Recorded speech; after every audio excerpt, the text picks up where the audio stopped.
Hello, everyone.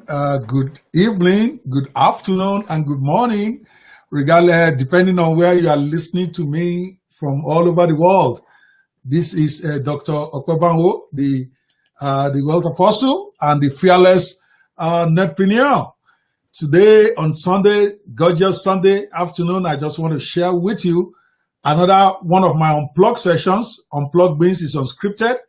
I don't have any notes and I don't have any particular subject matter I want to share with you other than something very simple, all right, about motivation. All right, as you see in the title of this unplugged session today, I called it Nobody Can Motivate You, but you can turn practically anything into motivation. All right, so if you can see me and you can hear me, I want you to just let me know by posting on your screen that you can see and you can hear me. Sometimes these things don't work well.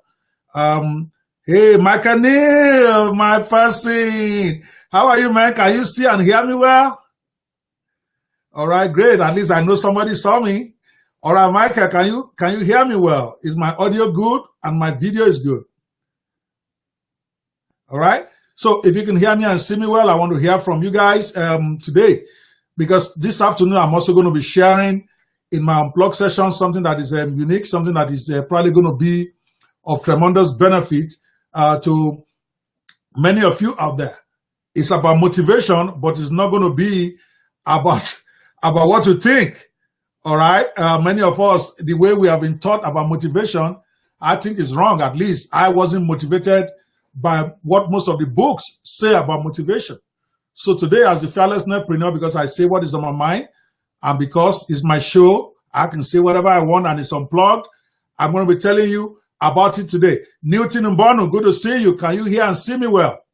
I know you see one. For you to say hello, you must either have seen me or you have heard me. So if you can hear me well, I want you to put a 2. If you can see me, put a 1. If you can see both, put 1 and 2. All right, I want to be sure that this is going live and that this is being enjoyed by everybody with a clear audio and video. All right. I can see, oh, my brother, Shegun Odunaike, good to see you, man. It's been a while, my bros. All right. Can you hear and see me well? All right. I'm just about starting my special broadcast today on the Fearless Netpreneur show. In this particular edition is unplugged. I call it a Fearless Netpreneur Unplugged.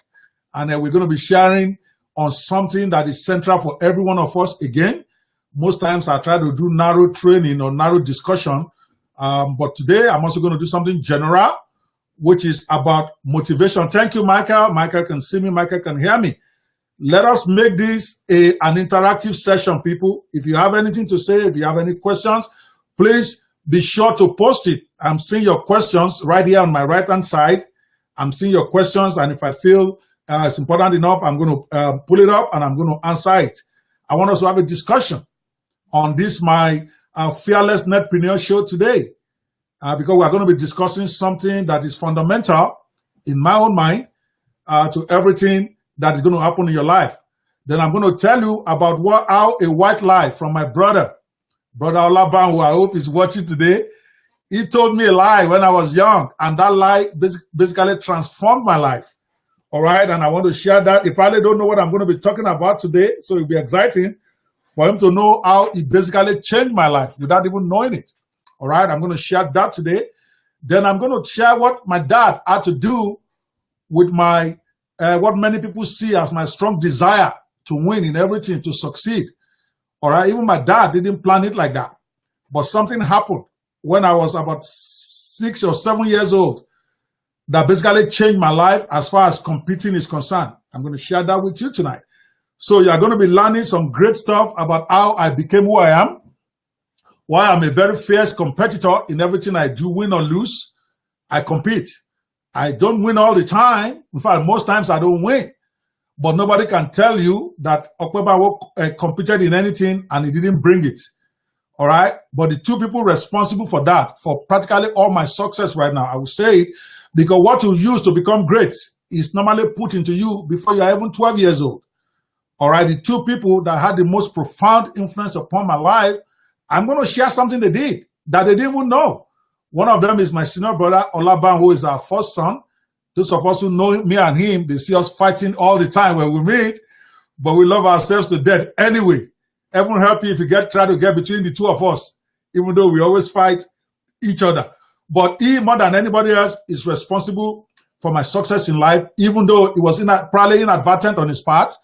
But there's something he did. There's a lie he told me when I was young that basically has shaped my life more or less into what it is in terms of being able to be motivated by myself and being able to go out there and compete to win.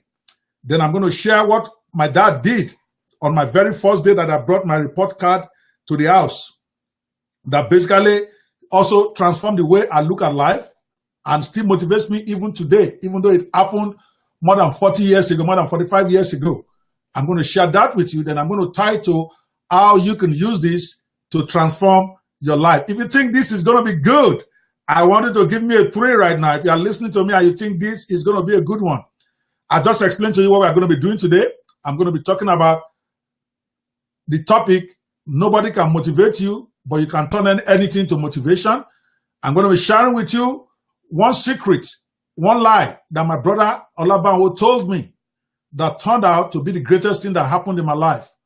And then I'm going to show you how my daddy's reaction to my very first report transformed my life. And then we're going to talk about how you can find motivation for your life to be a winner, because I believe everybody can be a winner, even those who have been persistent losers till today. When you listen to this broadcast today, I assure you, you will be a winner. This is not a preaching. This is about life experience. And as a fearless netpreneur, I want to try to do stuff my way now. I think I've been able to copy enough people. Now I can start to get my own voice the way I want to be. So you want to watch out for the Fearless Netpreneur Show. That is vintage Okwebanwo. It's just me. What I've learned about life, regardless of what the books are telling you, regardless of what the gurus are telling you, I'm going to tell you what I've learned. All right? Are we good to go? I need to get some reactions here, guys. I need to hear you. I need to feel you. All right? I need to feel you. I need to feel your comments. All right, guys? Come on, let's go. All right? Are you with me or you are against me? All right?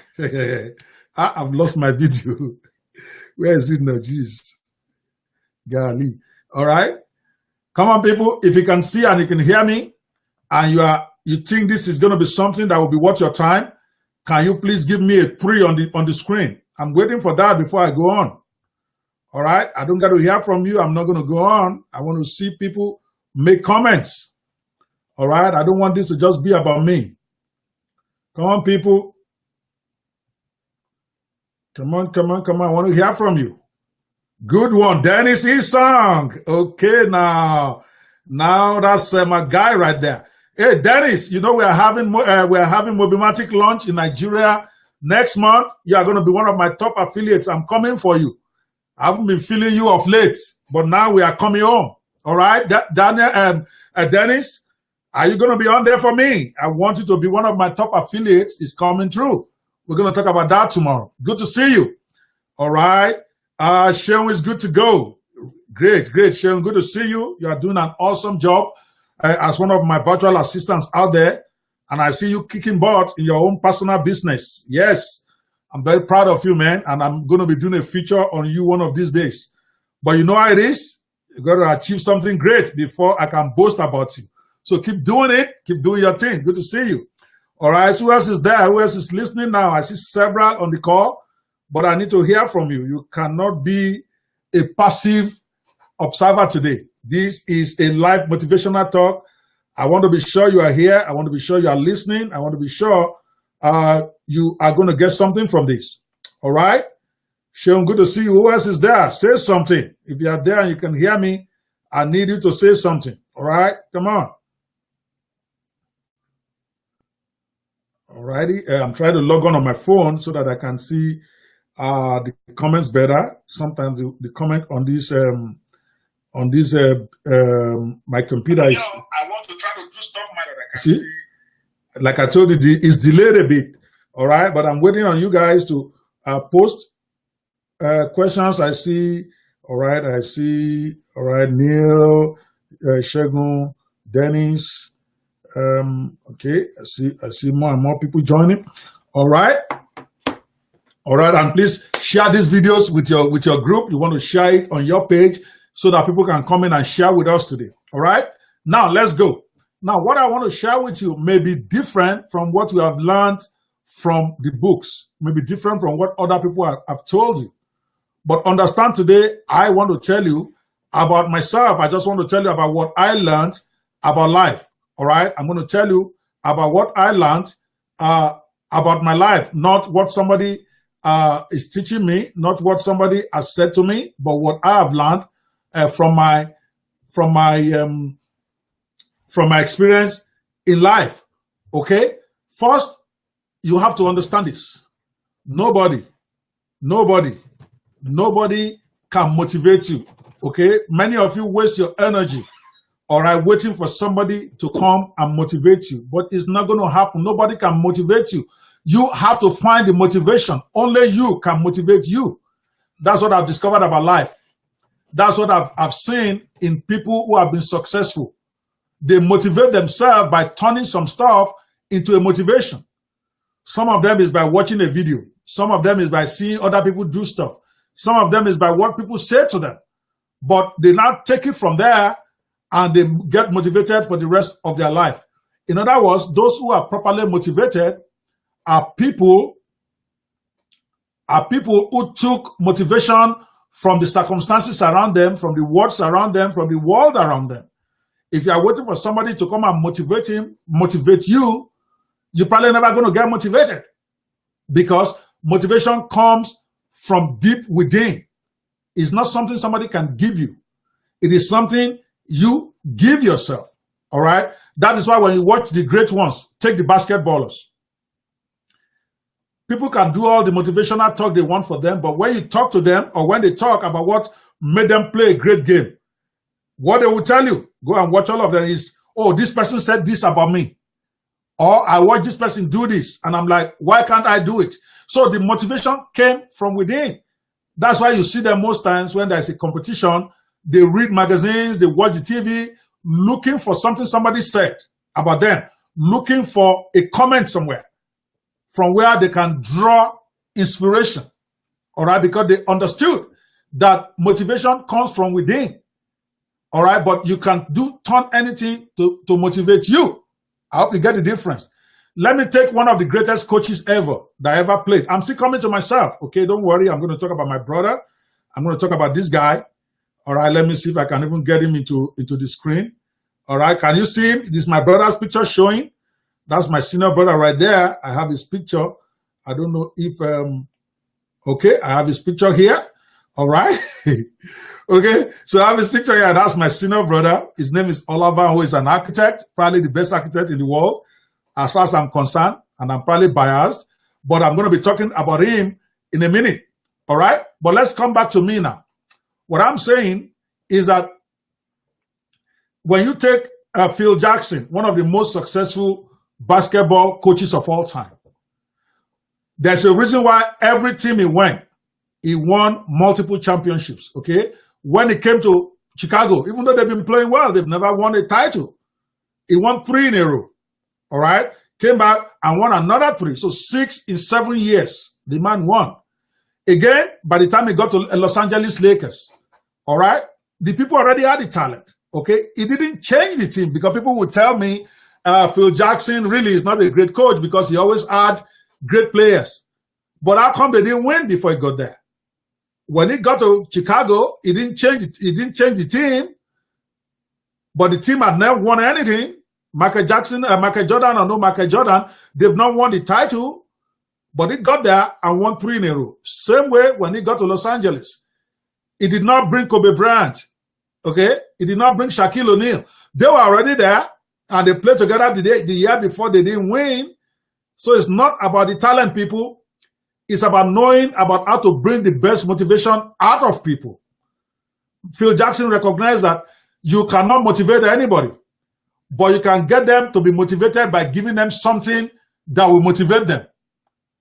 And I'm going somewhere today, okay? If you are one of those people who have been looking for somebody to motivate you, what I'm saying to you, okay?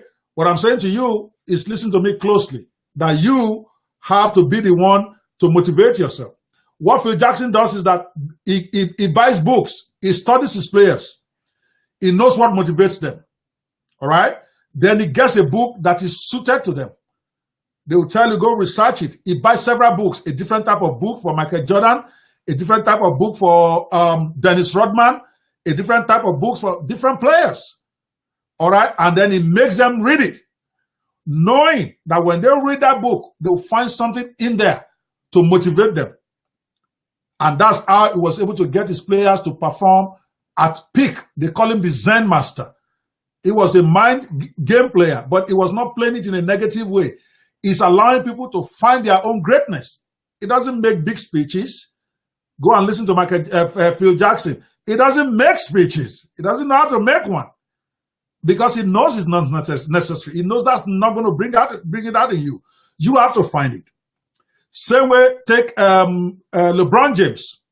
All right, last year, all right, when they got into the final, people started talking. He cannot win with Cleveland Cavaliers. He cannot win the big one. He cannot do this. He cannot do that. And when they were 3-1 down, I'm sorry, when they were 3-1 down, everybody told him they were going to lose. They started blaming him. They started telling him it cannot be done. And he took that as a motivation to be the first to come from 3-1 down and win a championship. And he did. What made him get that motivation was not his coach. He found motivation in something somebody said. Unfortunately, this year, he could not pull it off because he already achieved that goal. He could have looked for a different type of motivation. And that's where I blame his coach. The coach should have looked for something else to motivate LeBron. But I digress. My point is, motivation for those who are properly motivated, for those who have achieved great things. All right, Steve, good to see you. Here's another of my boys that I'm expecting great things from. Extremely talented guy. But I'm still looking for that thing that will help you to motivate yourself and kill it. I hear you don't want to go for it. You are not rocking in affiliate marketing. We need to find something that will really get you upset enough for you to start winning leaderboards. That's all it takes.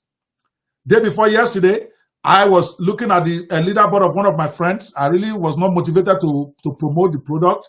I was busy promoting something for cereal, one of my greatest supporters.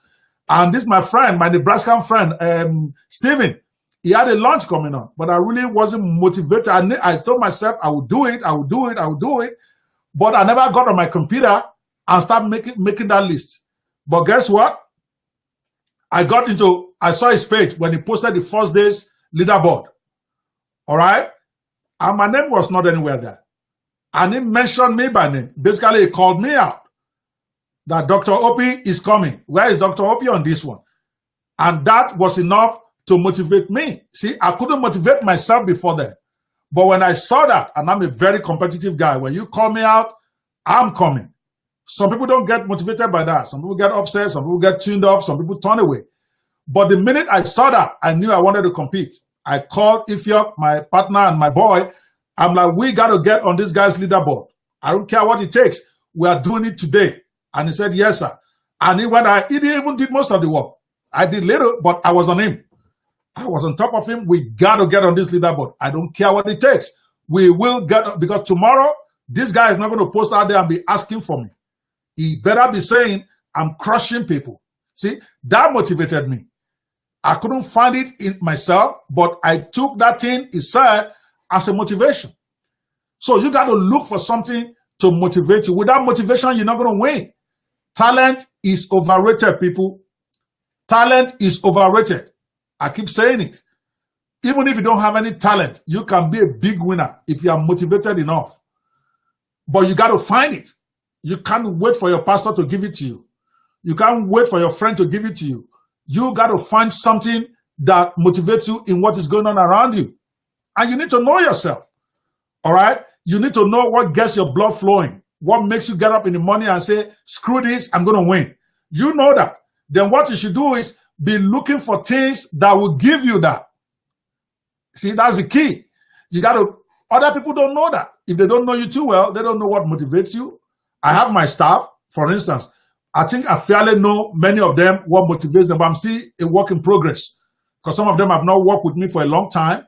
But what I try to do, and that is why people who have ever worked with me, those who have ever been in my company, they will tell you, they go on to think great thoughts and achieve great stuff because I try to motivate them. I don't treat them equally. Anybody who tells you that you treat all your children or all your friends equal is a fool. He doesn't even know what he's talking about. You cannot treat everybody equally, even your children. Anybody who says I treat my children the same doesn't know how to motivate his children, because your children are not the same. All right, there's some things I will say to a Michael that will motivate him to reach for the sky. I say the same thing to a Tokpa, it may demotivate her. But there are some things I say to a Tokpa, my daughter, that she will go out there and kick butt, that might depress a Michael. They are not the same. They're both brilliant, they're both intelligent, but different is motivate them. Some things I say to my daughter, I'm still trying to figure that one out. Harmony. Sometimes I press the right button, sometimes I press the wrong button, because I'm still trying to get what really gets her juice going. She's only 9. All right, so I experiment. But bottom line thing is that what motivates you has to come from within you. And you need to surround yourself with that. So when I'm saying this stuff, I'm hoping my children get something that motivates them from what I am saying. Because I know I can only say, I can only try. I can't be the one to give them the motivation. They got to find it. I mean, take my daughter, for instance. If motivation were to work, that will have worked. I discovered one time that just this last couple of weeks, that she has great talent, all right, for writing. I mean, it was incredible. She brought a book. She wrote, 9-year-old Harmony wrote a book. Go figure out. A book. I'm not talking a page. A book. Apparently, the mother knew that because they called her from the school and they've gone to the school to go do this stuff. They never told me. So when I found out, I was furious. The man, this girl could be the very next whatever.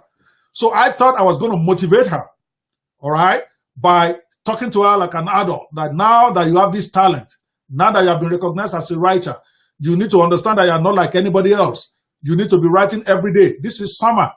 Do a diary for me. Every day, write a page or something. Call it the Harmony's diary. I was giving her ideas. I talked to her like an adult. Okay?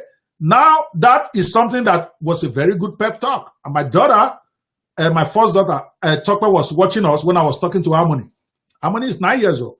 But I was having a very frank, motivational talk with her. That's what I thought. Now, what I was saying motivated Tokpa that I was not talking about. Tokpa was not even the one I was addressing. But she got a lot of motivation from that. In fact, she told me she was jealous that I never gave her that kind of pep talk when she was young. But guess what? The person I was trying to motivate got completely demotivated. All right? Harmony got demotivated. In fact, she got writer's block immediately because I pressed the wrong button. In the sense that she didn't want it to be an obligation, something that she has to do regularly. So after sweating through it for 2 days, she came downstairs. She said, "Daddy, I got to discuss something with you." All right? And she is fearless. She doesn't care. She will tell you what she feels. 9 years or no 9 years. She said, "Daddy, I don't want writing to be what I do with the rest of my life. I want to be a music teacher." That's always been her dream. She doesn't want to be a lawyer. She doesn't want to be a doctor. She doesn't want to be president of America. She wants to be a music teacher. All right? I'll tell you how that motivated her later. But on this one about writing, because when I read her writing, it's better than mine. I'm not saying because it's 9. Yes, the English, the all of that stuff, you can say, yeah, I'm better. But in the ability to open up your heart, ability to affect you, that 9-year-old writing is unreal. When I read it, I'm not saying because it's my daughter, but I'm in danger of making her never write again because I was trying to motivate her, thinking that by talking to her about greatness, about how she become a great writer, how she can do this, she can do that. That's not what motivated her. In fact, that demotivated her and proves my point that nobody can really motivate you. You got to find motivation in what people are doing. And if you want to be motivated, don't wait for your father. Don't wait for your mother. Go in areas where you know you are likely to run into stuff that motivates you. I hope somebody is getting wisdom right now. I hope I'm not getting it complicated. I pride myself in making it simple. I don't want to get complicated for you. Take me, for instance. One of the things that motivates me, I just told you. Give me a sense of competition, and I'll be there. Some people don't get motivated by that. Some people hate that. For instance, one of the reasons why I was never great at evangelism is I don't wake up in the morning, even when I was pastoring, thinking how many people can I help to get to heaven. It don't motivate me. Sorry, I'm not saying it's a good thing, but I don't wake up in the morning and say how many people can I help to get to heaven. That kind of thing don't motivate me. But tell me that the person that gets 10 people, that shares the word of God with 10 people today will win $1. Now I can get 100 people to listen to the word of God. That motivates me. Competition motivates me. So, but my point, what I'm trying to say is that people may not know that. All right? So you got to go to, so when I want to get motivated, I look for where stuff that is competitive is being said. Where stuff that gets your competitive juice going is happening. Those are the places that I get motivational because that's what motivates me. Other people is something else entirely. We're all different. This is not saying one is good or bad. I'm not saying my own way is good or my own way is bad. It's just what it is. That's who I am. I just get motivated by somebody challenging me about something and then putting me in competition with others. Then, because I don't like to lose, I would like to compete. What about you?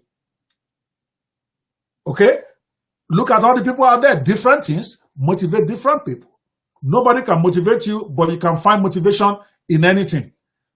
Right now, everybody will tell you, every business you go into, whether it's internet marketing, MLM, you want to be a lawyer, you want to, anything, they will ask you, what is your dream? What is your vision? Why do you do this? What they are really asking is what is motivating you.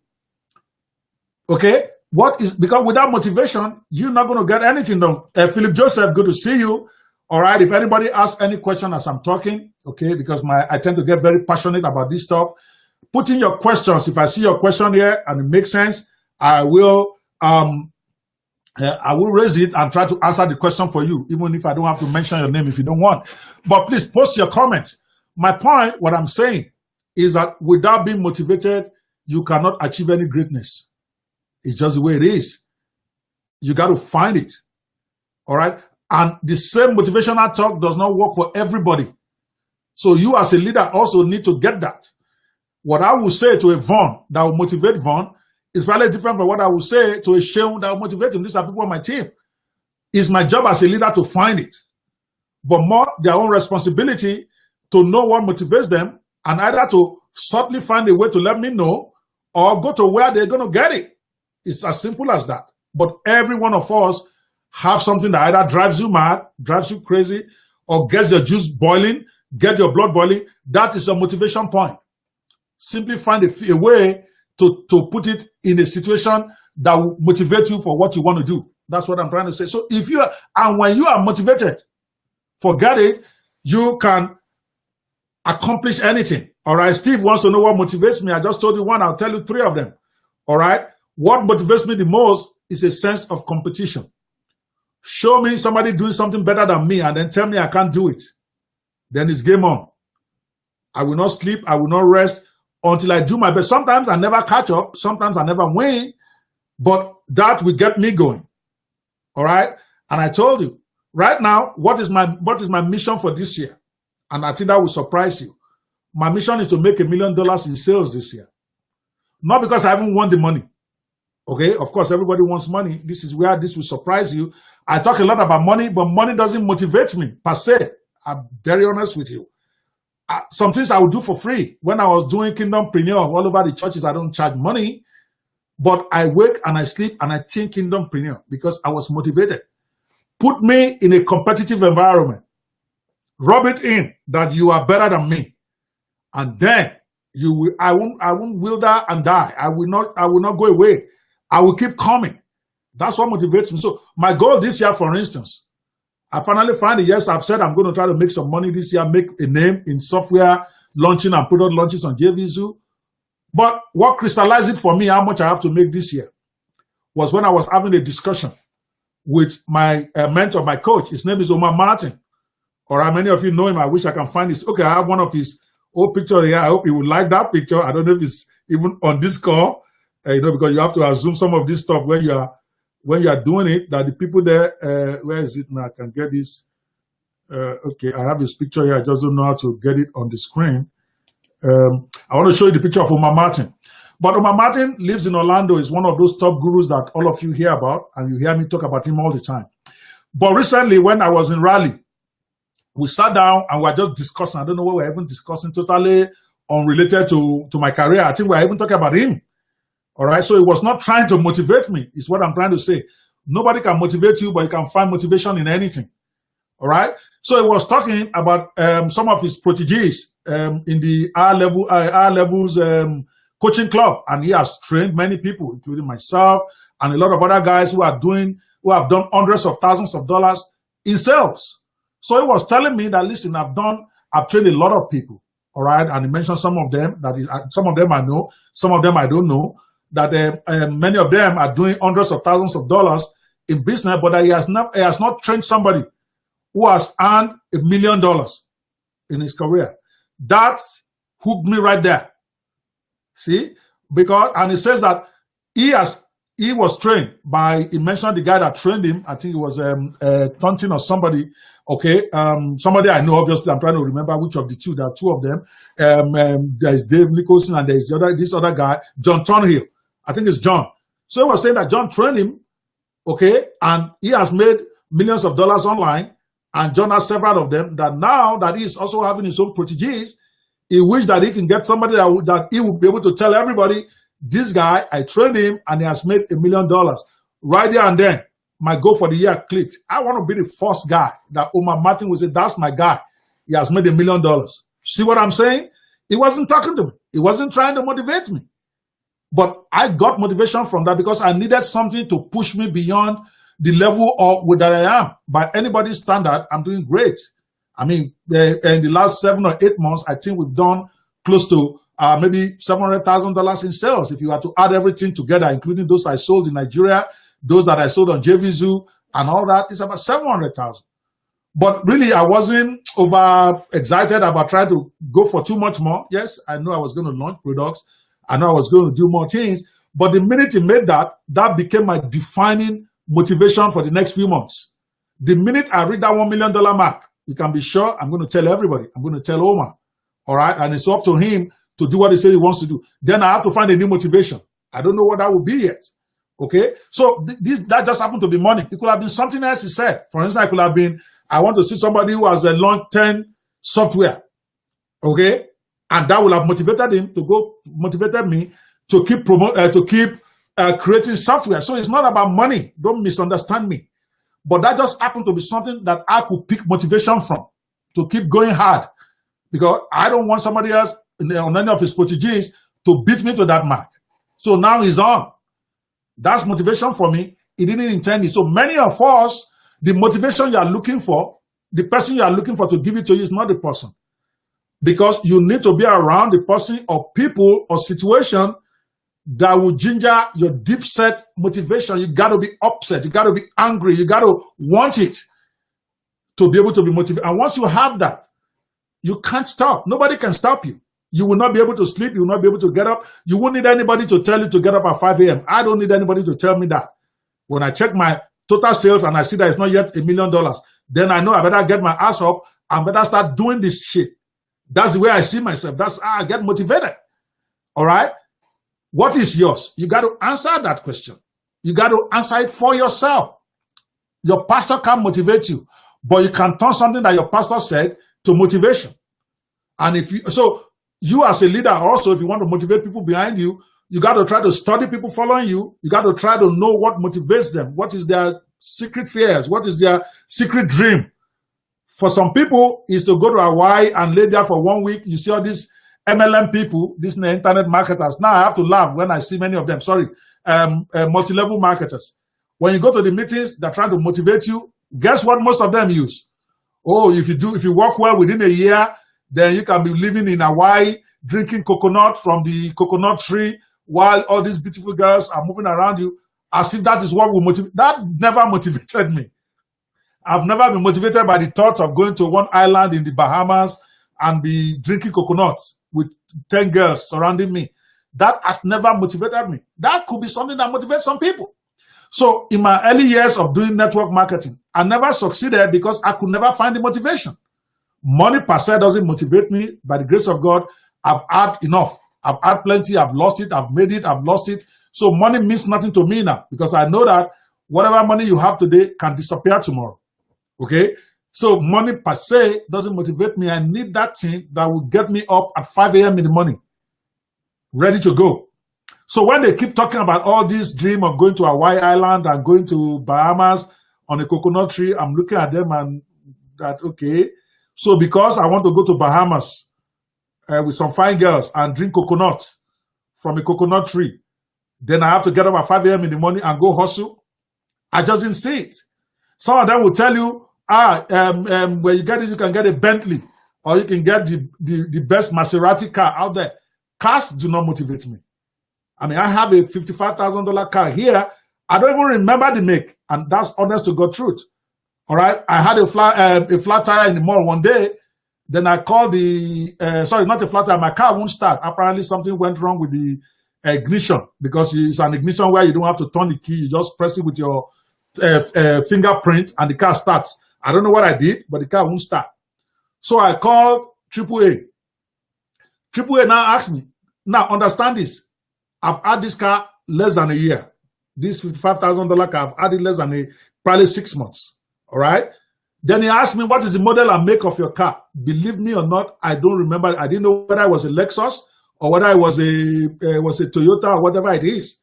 I did not.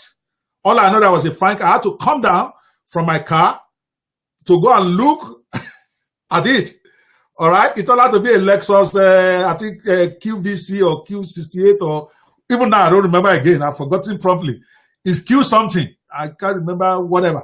That tells you car does not motivate me. But some people, that's what motivates them. The thought of driving a Maserati car, the thought of driving a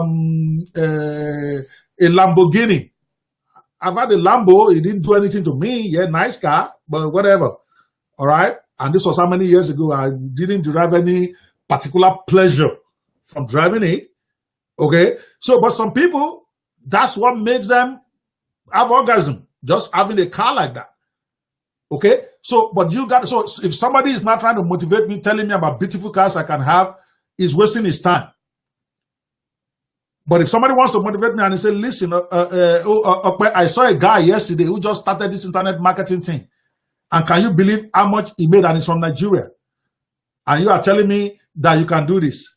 Now he's on. Not about the money, but the fact that somebody is getting rated over me. I'm like that.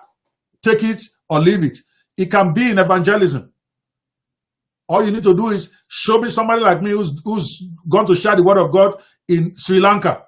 Then I'm going to say, give me Saudi Arabia. I'm ready. That's me. What motivates you? All right? All right. So, David, there's no way I can assist you until you assist yourself first. He said, I'm a new affiliate marketer. I need you to assist me. You got to find it. All right? What motivates you? I can't assist you until I see that fire. All right? David, you got me? I see my Wawulabi. Okay, say yes, sir. So let me tell you about my brother, because we are talking about motivation. Because I've come to believe that if you find the motivation you need to succeed, nobody can stop you. Lack of talent won't stop you. Lack of resources won't stop you. Nothing can stop you when you're properly motivated. So the challenge is finding that thing, finding that spark that motivates you. And us as leaders, that's the challenge for us, to find that thing that motivates the person we are trying to get to do the impossible for us. When I was in Dove Media, okay, again, I don't like talking about Dove Media because that ended poorly for me, and I really didn't want to get into the story of what happened, but let me share a bit of it with you today. When we started Dove Media, and I'm sure as people are listening to me now, some of my boys are going to be listening. Most of the guys that we hired, these are young boys, 22 years old, 23 years old. They've not really done major things before in their life. I'm talking about people like Sega. I'm talking about people like Deji. I'm talking about those, I call them my AFRC team. These are guys, young guys, they have energy, they have creativity, but nobody has been able to tap into what will make them go. And by the grace of God, I was able to find that.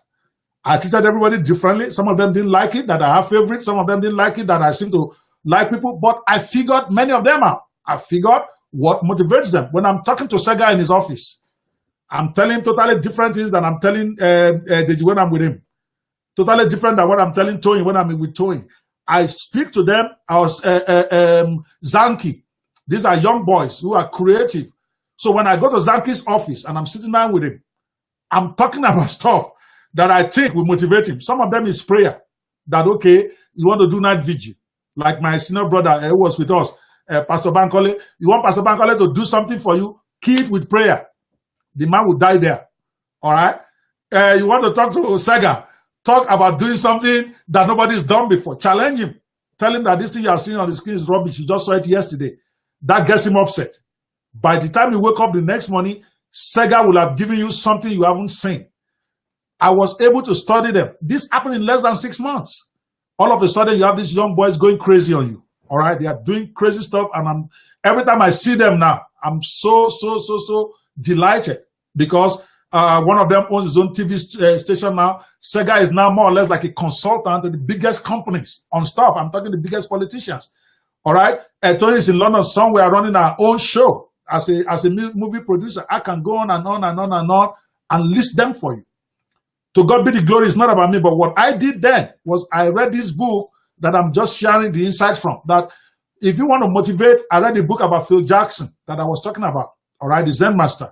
In his book, he said you have to put your people in an environment that gets their motivation juice going. That what you say to them is irrelevant if it is not connecting with what motivates them. So you have to find it. And how do you find it? You got to discuss with them. You got to watch them when they didn't know that you are watching them. You got to watch their results when nobody is there. Then you'll be able to figure out what they like, what really gets them going. Then you key into it. Yeah, it makes you look like a manipulator, but that's what leaders are supposed to do. You're not supposed to stand in front of your team and be talking the same rubbish to everybody. There are 10 people with different personalities, with different backgrounds, with different upbringing. So different things you're going to say to them is going to motivate them. I mean, the same thing will not motivate all of them. So find it as a leader that your underperforming staff is underperforming because you as a leader have not got what gets him going.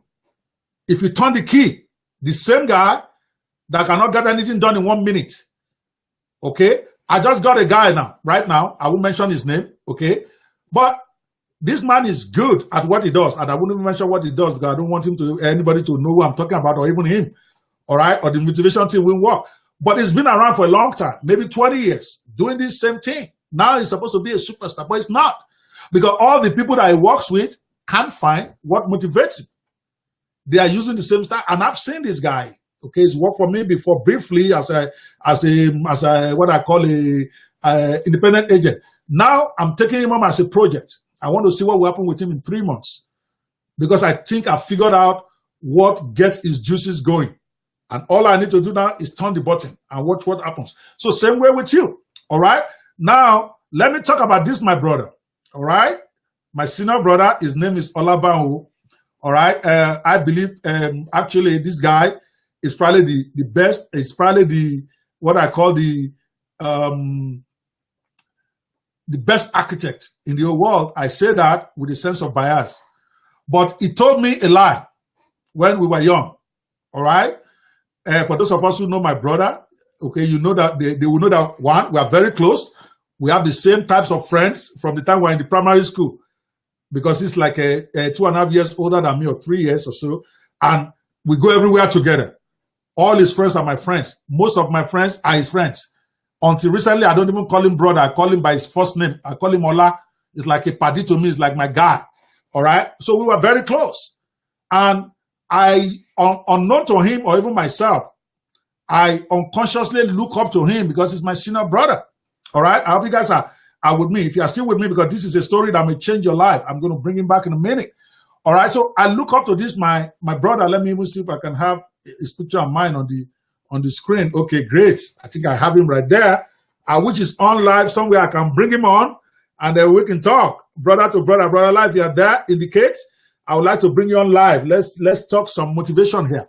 But he didn't know I'm going to have this broadcast, so he's probably sleeping somewhere. It's dark in Nigeria now. But the point is, me and this guy, we were very close.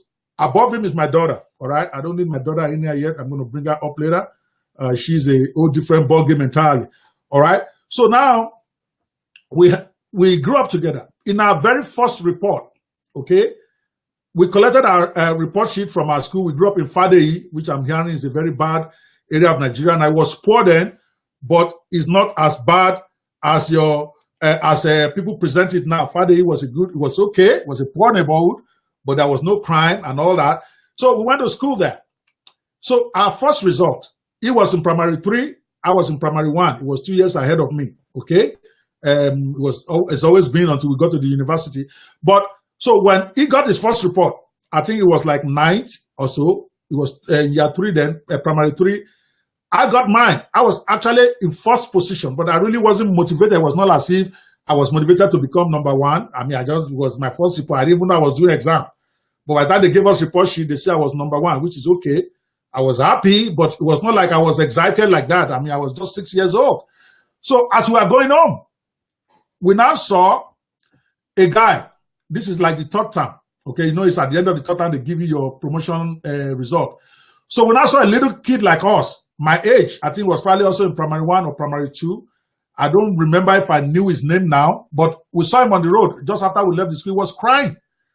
He was sitting down on the side of the road and he was crying because when Brother Lana asked him, what is the problem? I think he knew him. It was not saying that they put him on trial. Apparently in those days, there's what they call on trial promotion. They put you on trial to see whether you are going to make it to the next grade. Basically, on trial is not a good thing. It's basically that you didn't make it and it's like you're on probation, more or less. So I saw the way he was crying and everybody was consoling him. So I asked my brother, I didn't know what on trial was then. Remember, this is a LCC primary school, Lagos City Council School.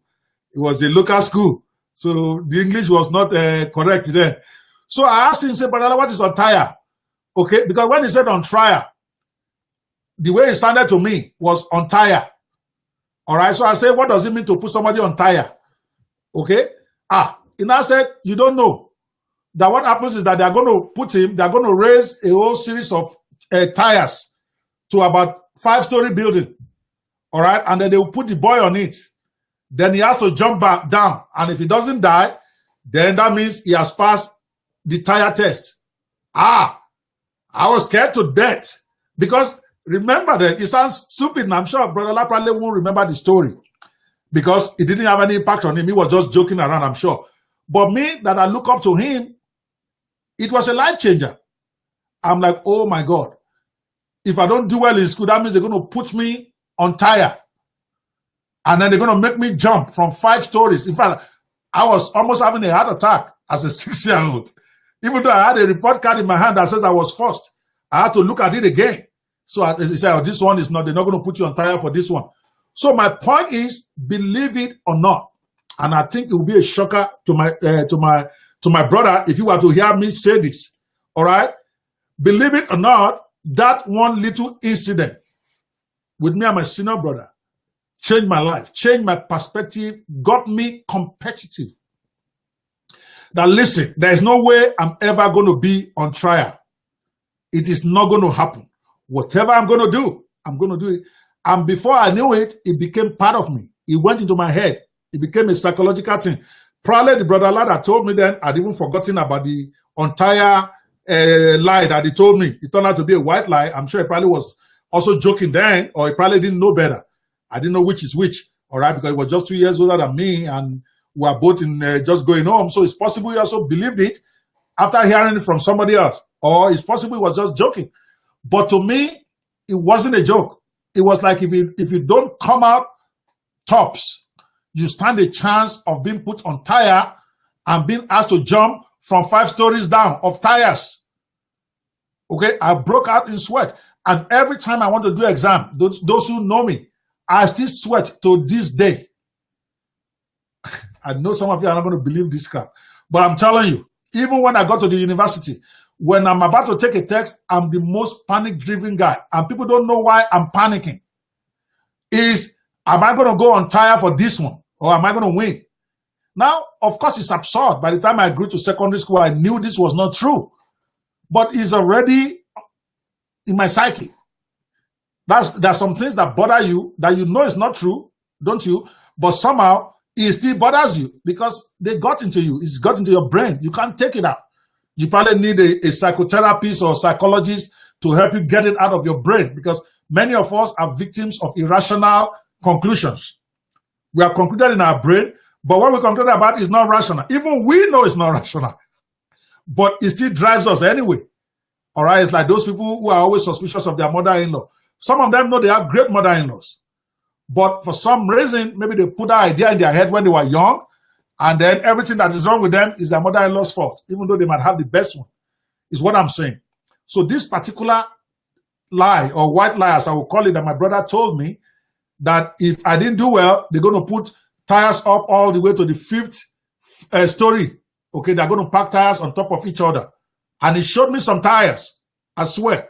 He showed me some tires. The tires like that, they're going to pack it, and then they will put you on there, and then you have to jump.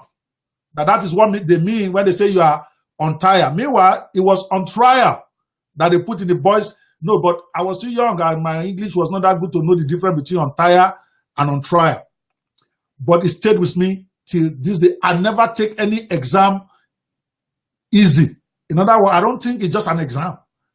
I'm thinking my very life depended on it. So I sweat, I'm nervous. Sometimes you may look at me before I take an exam and think that maybe I have something to hide. Maybe I'm trying to cheat because I'm nervous, I'm shaking, I'm sweating. But at the end of the day, I will still come at first most times. I mean, all the way to the university level before my secondary school and all that. I think there were only 2 times that I didn't come first in my class. It was first all the way. One time I came second, and another time I think I came 5th. And the world was about to collapse on me at that time because I thought it was over. But my point is, I probably know internally that I'm good enough to pass any exam that I say I want to go sit for. But I'm still panicking while I'm doing it because I'm thinking, if I flunk this, it's straight to tire on the 5th story. So that's one story that changed my life. That's why I say my brother, unwittingly, because I'm almost willing to bet that he probably I don't even remember this story, but I still remember it like it was yesterday. The second thing that changed my life was my dad. All right. Obviously, most of us will say our dad was very instrumental in making us change our lives, in helping us to be the best that we can. But in this case, it's actually a very different thing. All right. My dad did it inadvertently. All right. We got home. This was like my primary 2. All right. And Brother La brought his results home. Okay. And I think it was 5th in that one. My brother is not exactly a pushover. He may not be making first all the time, but it wasn't a pushover either. But it came in 5th that time. And even though the 5th was good, that's in the top 10. I mean, I had my first, I get it. But there was one particular subject that I didn't do well. I can't remember now what the subject was. I think it was Yoruba or some funny subject like that.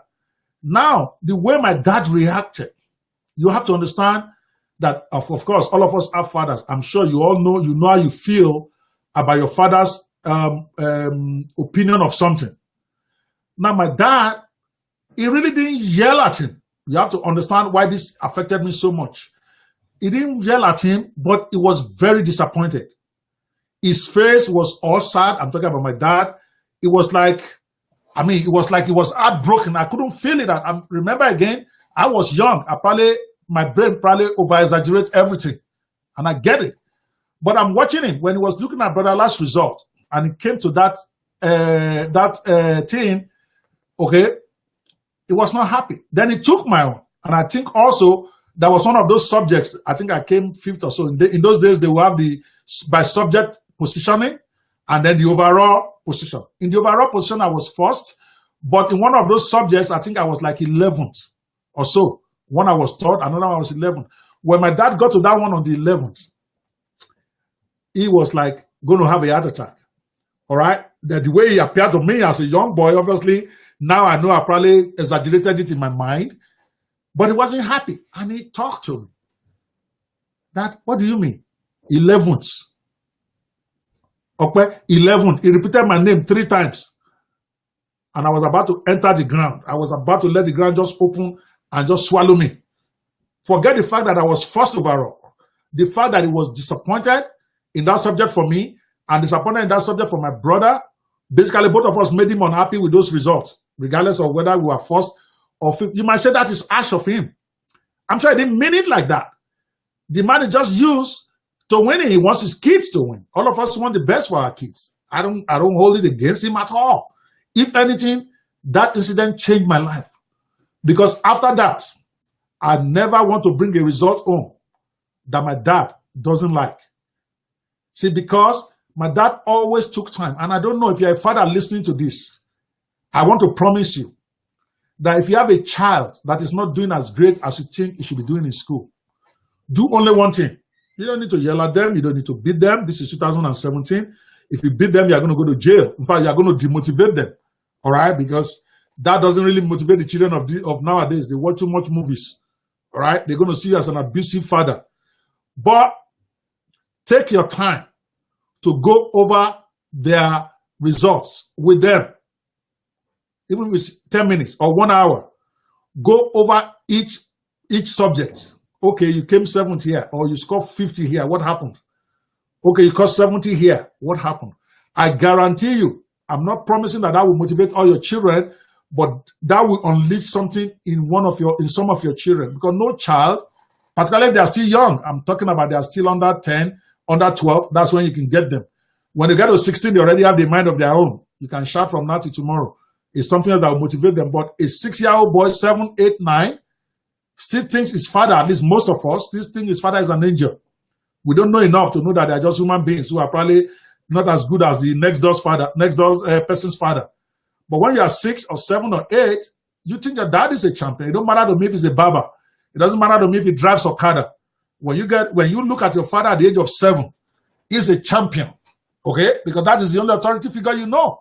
So what you can do as a father then is go over their results with them. That is crazily effective for somebody like me. I'm not saying it will motivate everybody.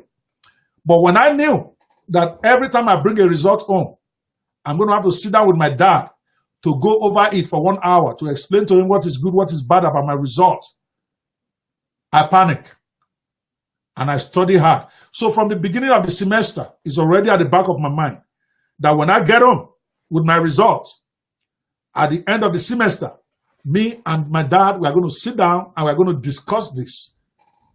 And I don't want the man to be unhappy because of me. I don't want the man to look at me with the eye of disappointment.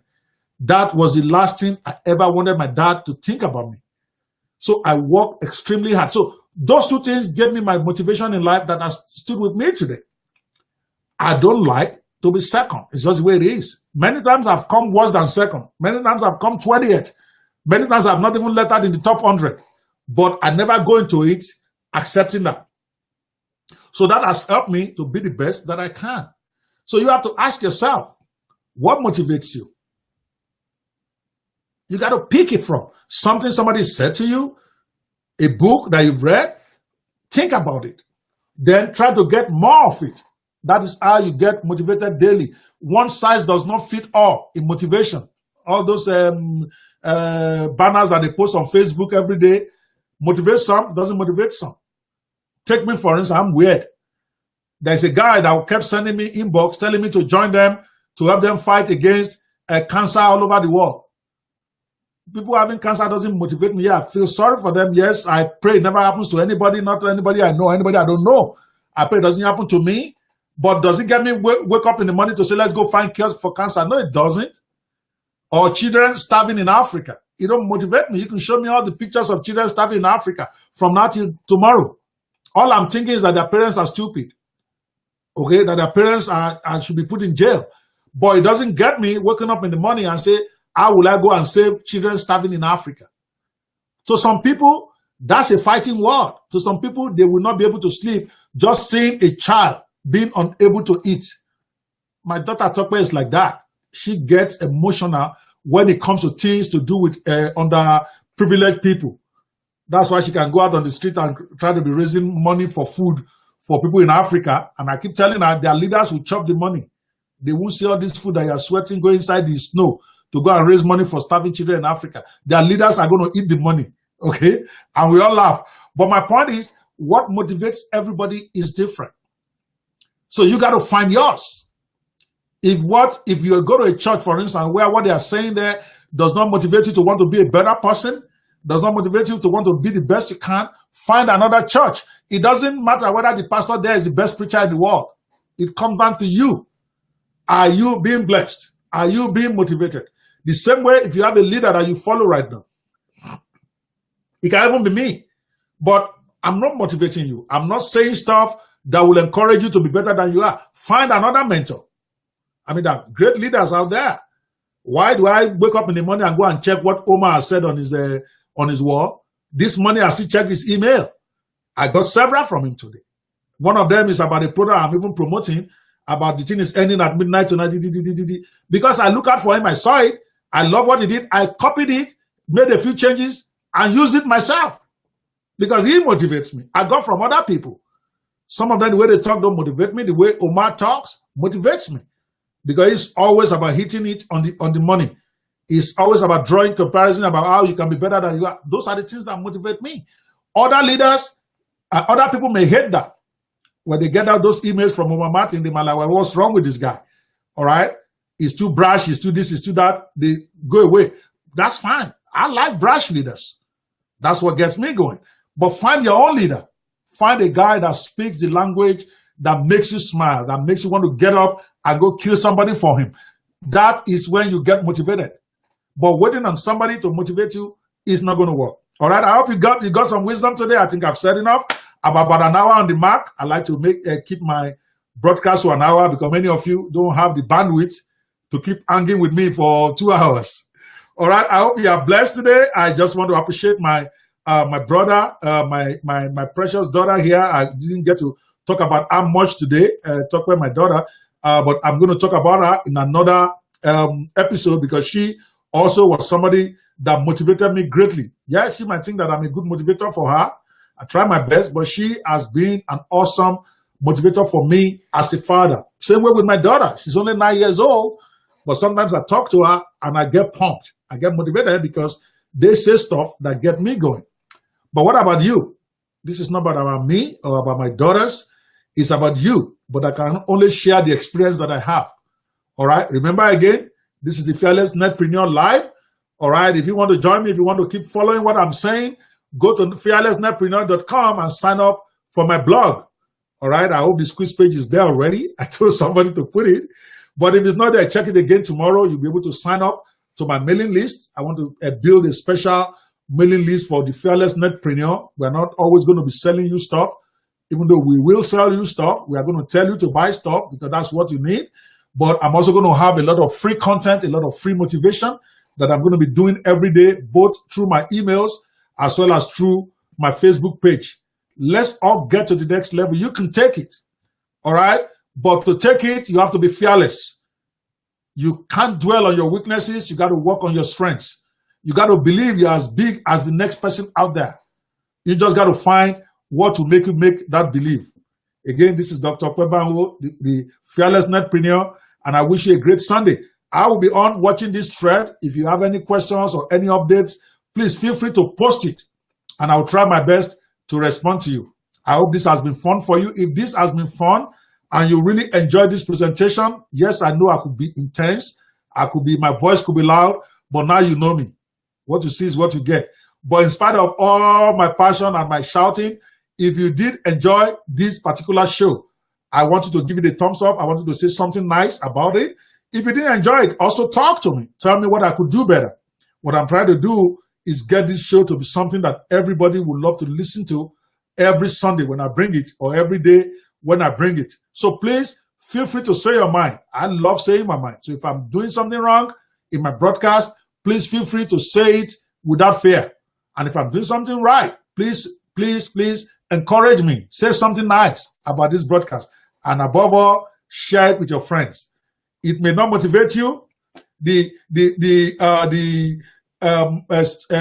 I call the rant or the unplugged team may not motivate you, like I said. is not everything that somebody says that motivates you. It may motivate somebody else. So share this with as many people as you know, or as many people you know can get motivated by this thing I've just shared today. It's all about getting the best people we can to be the best that they can. Okay, even if you don't find it useful, please help me. Send it to at least 10 people on your own page. Let them know that you listen to something that you think they might like. All right, you see, I haven't sold anything. I'm just saying, share this and let's all be the best that we can. All right, guys. Steve, I see you. Great one. Joseph, I see you. Sheon, I thought it was actually Vaughn that was on there before. When I saw you, Steve, my brain did a cross check. I thought it was Vaughn. All right, David, Mayowa, I'm looking to great things from you. Mobimatic is coming to Nigeria. Wait for my broadcast tomorrow. We are going to be unveiling the plan to launch Mobimatic for the Nigerian audience exclusively.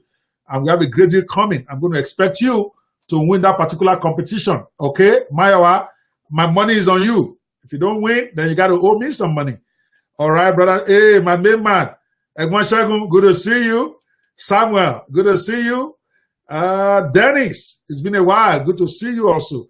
Newton in Bono, good to see you coming in to listen to this today.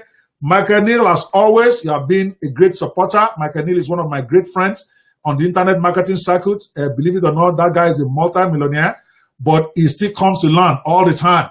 He goes to events, he encourages. All right, Michael, I feel you. I appreciate you. This is Dr. Kwebanwo on the Fearless Netpreneur Live Unplugged, and I'm out.